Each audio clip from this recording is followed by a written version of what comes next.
વડોદરા શહેરના Nizampura ST bus ડેપોમાં મારામારીનો બનાવ। 5થી વધુ અજાણ્યા ઈસમો સી.કે. પટેલના ફાર્મ હાઉસમાં ધસી આવ્યા હતા। અહીં કોઈ જૂની અદાવત કે પ્રેમ પ્રકરણના મુદ્દે ઉગ્ર બોલાચાલી થઈ હોવાનું ચર્ચાઈ રહ્યું છે। આ મામલો એટલો બીચક્યો કે બંને પક્ષો વચ્ચે છૂટા હાથની મારામારી શરૂ થઈ ગઈ હતી। સૂત્રોના જણાવ્યા અનુસાર આ મારામારી દરમિયાન આત્મરક્ષા માટે 2 રાઉન્ડ ફાયરિંગ કરવામાં આવી હતી। આ ફાયરિંગની ઘટનામાં એક વ્યક્તિને ગોળી વાગતા તે ગંભીર રીતે ઈજાગ્રસ્ત થયો છે। ઈજાગ્રસ્તને તાત્કાલિક વડોદરા એસએસજી હોસ્પિટલ ખાતે સારવાર અર્થે ખસેડવામાં આવ્યો છે। હાલ તેની હાલત કેવી છે તે અંગે તબીબી અહેવાલની રાહ જોઈ રહી છે।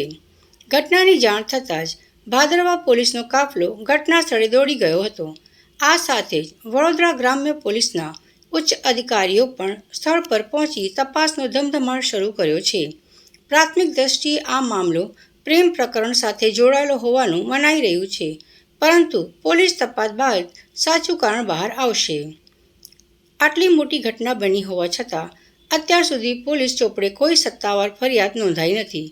પોલીસ હાલ ફાર્મ હાઉસના સીસીટીવી ફૂટેજ અને સાક્ષીઓના નિવેદન લઈને વધુ તપાસ ચલાવી રહી છે। 4:30 થયેલી ડેપોમાં મેન પાટીલ ચા પીવા ગયેલા। ચા પીને પછી અંદર ઘૂસે ને એમાં પાટીલ ગૂગલ પે કર્યું। ગૂગલ પેમાં 10 જણ અંદર ઘૂસી ગયા ખામટા।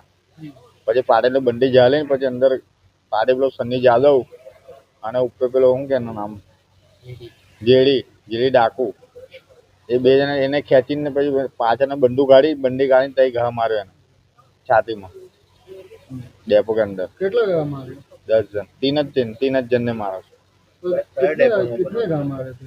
एक જ ઘા મારો लंबा 30 टाके इधर।